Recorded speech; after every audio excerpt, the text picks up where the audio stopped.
Hey, my name is Nathan. Thank you for watching this video. This one is a how-to or a tutorial about a Need to Breathe song. It's a solo for the song Great Night off their new album Hard Love. You may not know I'm a pretty big Need to Breathe fan. So yeah, I just thought this was a really cool solo. I don't know who exactly it's by. I know they combine or they tag team on the song with Shovels and Rope. I don't really know a lot about that group. I think it's a guy and a girl. And the guitar solo may have been played by one of those folks.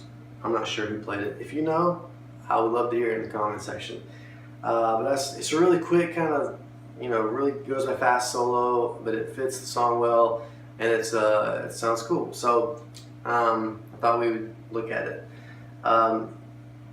A few other things. This guitar is sort of a conversation piece. If you haven't seen it, there's a video that I have about how I changed the headstock. This is an Epiphone guitar, even though it says Gibson, and I really tick some people off, and some people like it. But it was a project guitar, and I've always liked it. But I had a Gibson before, and it got stolen, and this was kind of laying around my parents' house, and I went and got it, and I just decided to kind of make a project out of it. And I replaced the pickups and things, and there's all sorts of videos out there that I made, and you can look those up. The other thing is, I've never said this before in all my videos. I've got about 100 videos or so, but please subscribe to my channel. I have maybe 400 subscribers, so thank you guys, those of you who have subscribed, even though I'm never asked. I really appreciate it. But for those of you who haven't, I'm going to ask finally. Please subscribe. All right, thank you. Let's take a look at this solo.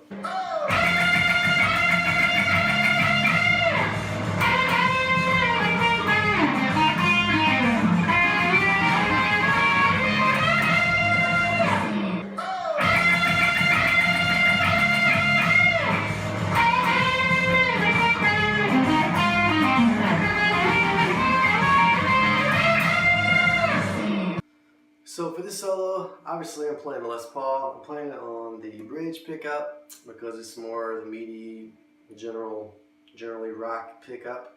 So this song is in the F minor pentatonic. That kind of, you can play that kind of scale in here, and it sounds good for this particular song.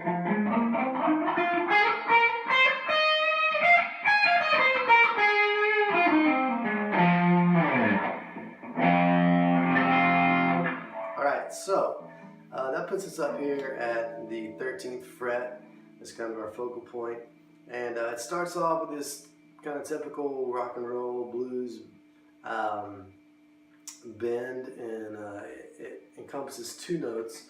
So you're going to bend the B string on the 15th fret, and you're going to play the E string on the 13th, but those two notes are going to be the same. So you're bending the B string up to sound like your E string. So this is the note you're going to achieve, whether you're bending this one up.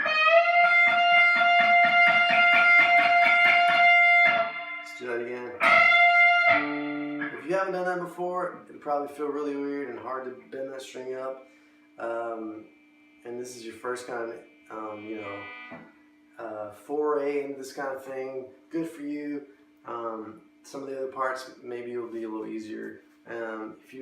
If you are a seasoned veteran, then that's probably not a big deal. So, and let me just say, I'm not the greatest guitar player. I just like playing guitar, like a lot of you people do.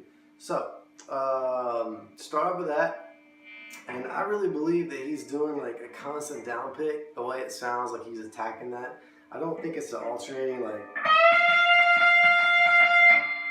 So let me say this too. He's also doing like a little up and down bending with that, so like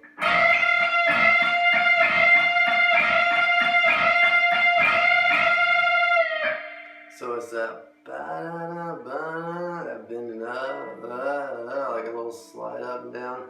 It's like riding a wave, all right? So, but I don't think he's doing the alternating picking, such as. I think he's doing like a constant, and it's fast, so it's kind of, yeah, it's fast if you do it all down picks. but the way it's kind of gnarly and it sounds like the attack of it, I think he's doing that. So it'll be. And when you get to the end of that, you got to do this like that kind of thing, which is another like typical rock and roll deal. So at the end of it, sorry, that farted out on the G string. So that B is you're just gonna slide down, not really playing any notes, just like that. All right, and then you're staying right there on 13th, but you're gonna go to like your G and B strings, focus on those. You're gonna bend again, a similar thing where you're bending one string and hitting another, so you're hitting the same note, but it's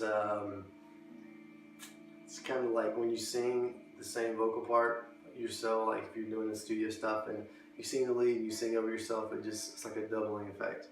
I don't know if that helps or not.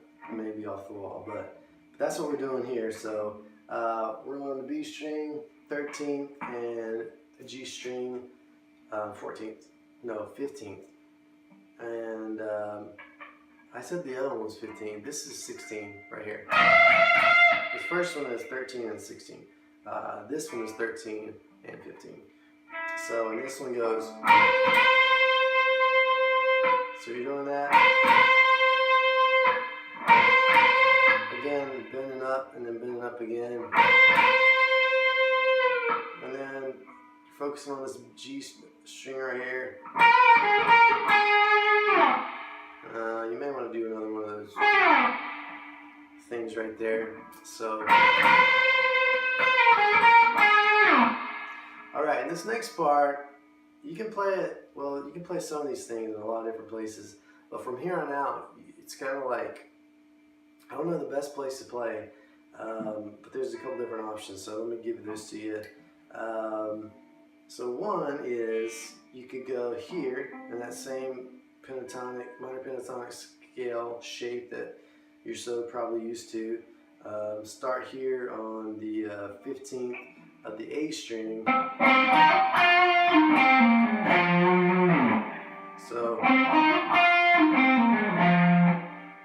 So that's the notes you're gonna hit, and you can do that in a couple different places, or yeah. So I'll show you those. But so if you want to stay in this general area, you can do that right here.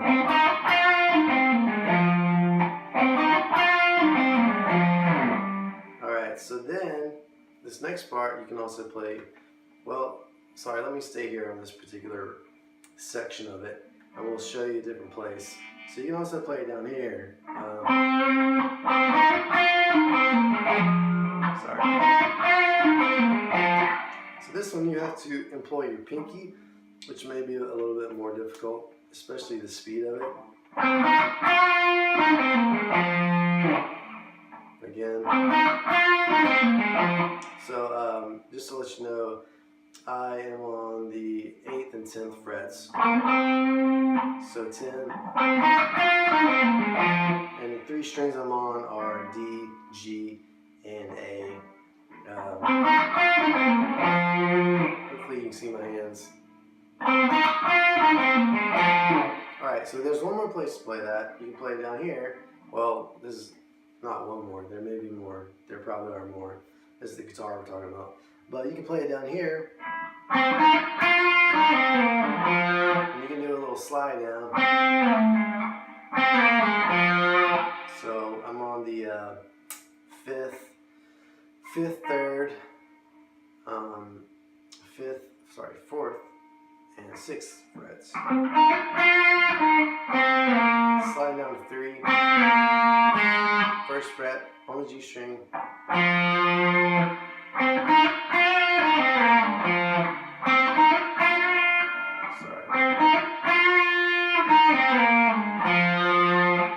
Alright, so then the other part, the last part, you can also play in a couple different places.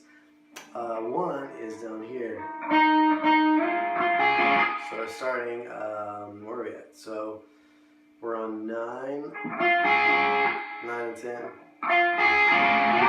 Here's your third. So the first one is, alright, so you're going to be on the B and the G strings here. So B string, 9th fret. B string 9th fret, G string 10th fret. And we're going to move those up 2 frets each. The next one you're just going to move, where you're going to move the G string up 1 fret and the B string up 2 frets. So you're going to be on the same fret on this one, this little third. So let's do that again. You guys see that? So you can play that with 1 finger. I don't necessarily recommend that. As for me, it doesn't feel right. Even though it's really hard to play both fingers on this 1 fret, just the fluidity of it, it makes more sense to me personally, but whatever you think. So again, so start here, go up 2 frets. This is the odd one here, and you're going up 2 frets. So, well, let me say let me call this kind of a shape. So this is like a stair step shape. So this is the same here, here, not here, but here again, and then we do the bend. Alright, so the only spot is that 1 where it's on the same fret. So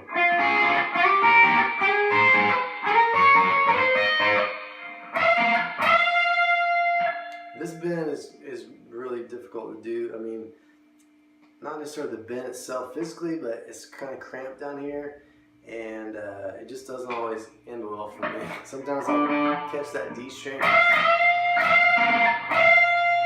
It's not always clean, so the other way to play that same portion of the solo is down here on the B and E strings.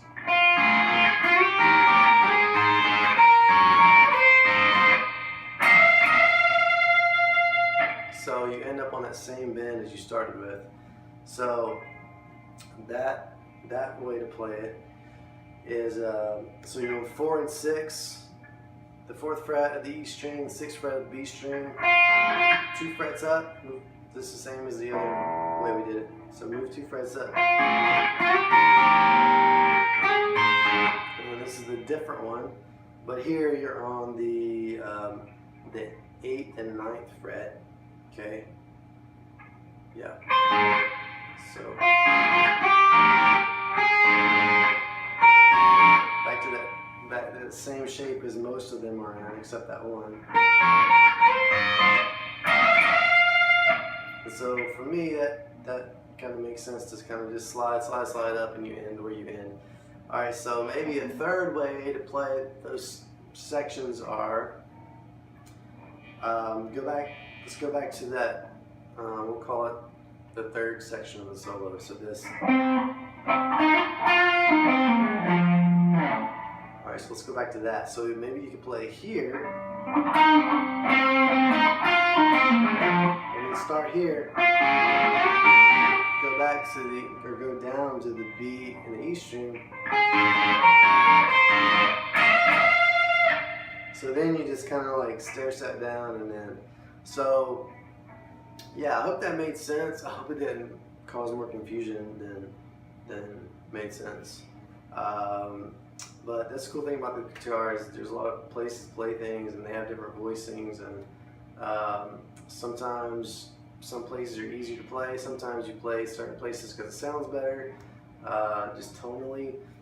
But yeah, I just thought I would share this solo again. I thought it was pretty tasty, and yeah, I hope it helped. Hope you like it.